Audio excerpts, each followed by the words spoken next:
ولا شاء الله خير محمد طريقتنا الصحبة والخير في الجمعية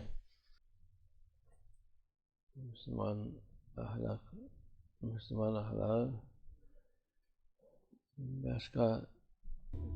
مسلمانوں کے اخلاق کسی اور چیز جیسے نہیں ہیں۔ مسلمانوں کے سب سے عمدہ اخلاق ہیں۔ اللہ عز و جل نے اچھائی بنائی ہے اور لوگوں کو اہمیت دی ہے، اور ہر چیز جو اس نے حکم دیا ہے وہ اسلام کے ادب میں سے ہے۔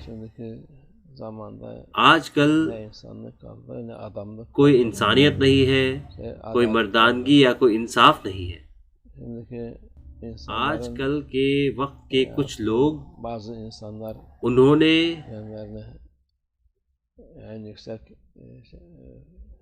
اپنی ایک اونچی برادری بنائی ہوئی ہے خود کے لیے، وہ دوسروں پر غالب ہے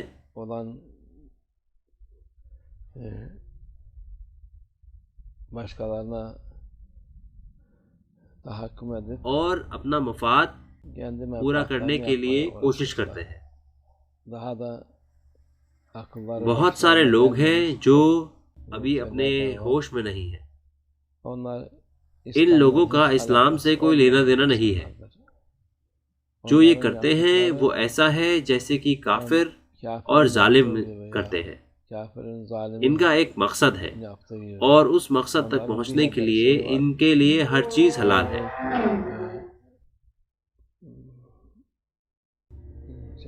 یہ کافروں کا طریقہ ہے،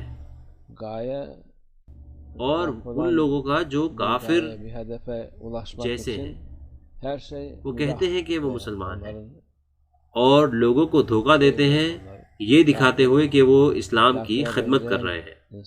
ان میں سے زیادہ تر لوگ بیوقوف ہیں، انہوں نے اب تک اپنی آنکھیں نہیں کھولی ہیں، اور یہ پھر بھی اس راستے پر چلنا چاہتے ہیں۔ جو لوگ اس راستے پر چلتے ہیں ان کا اسلام سے کچھ لینا دینا نہیں ہے۔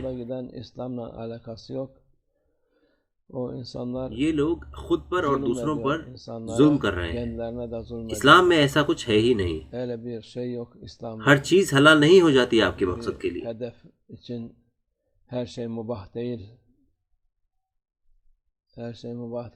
ہر چیز جائز نہیں۔ یہ قرآن عظیم الشان میں حکم دیا گیا ہے کہ کسی پر ظلم نہ کرے، کسی کی برائی نہ کرے۔ جو ان حکموں کو نہیں مانتا وہ اسلام میں سے نہیں ہے۔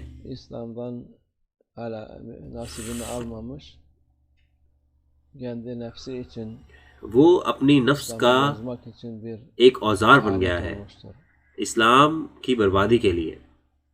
لوگوں کو ہوش میں آنا ہوگا۔ انہوں نے ابھی ایسا کر دیا ہے کہ وہ کہتے ہیں کہ اگر آپ اس کو چھوڑیں گے تو پھر آپ دین سے باہر چلے جائیں گے۔ ایسا کچھ بھی نہیں ہے، ایسا کوئی دین ہی نہیں ہے۔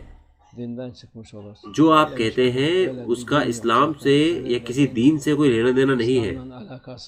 جس طرح کی چیزیں آپ مانتے ہیں ایسی سوئیوں برادریاں ہیں، یہ برائی کی برادریاں ہیں، یہ شر کی برادری ہے، یہ غداری کی برادری ہے۔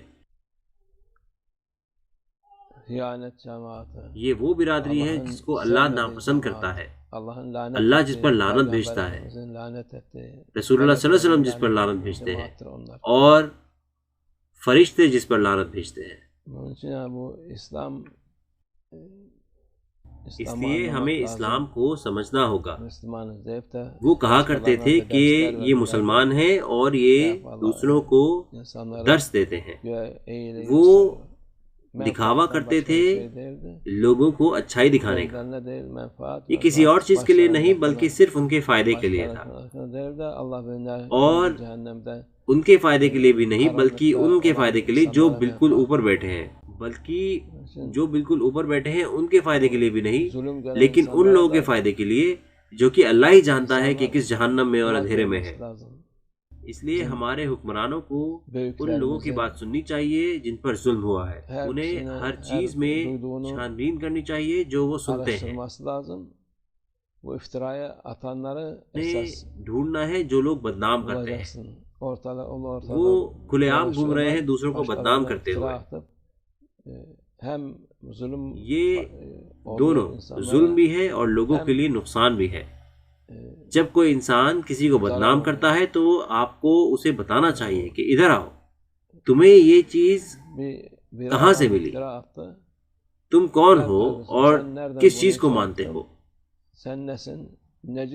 یہ چیزیں تمہیں مل کہاں سے رہی ہیں اور تم اس انسان کو بدنام کیوں کر رہے ہو. تو آپ کو اس چیز میں دیکھنا چاہیے بہت سارے غدار ہیں، بہت سارے غدار. تو جیسے ہم نے کہا کہ ہمارے حکمرانوں کو اور حکومت کو جو بدنام کر رہا ہے اس پر دھیان دینا چاہیے، اس پر نہیں جو بدنام ہوا. کیونکہ کوئی بھی حکومت ظلم کے ساتھ نہیں ٹکتی.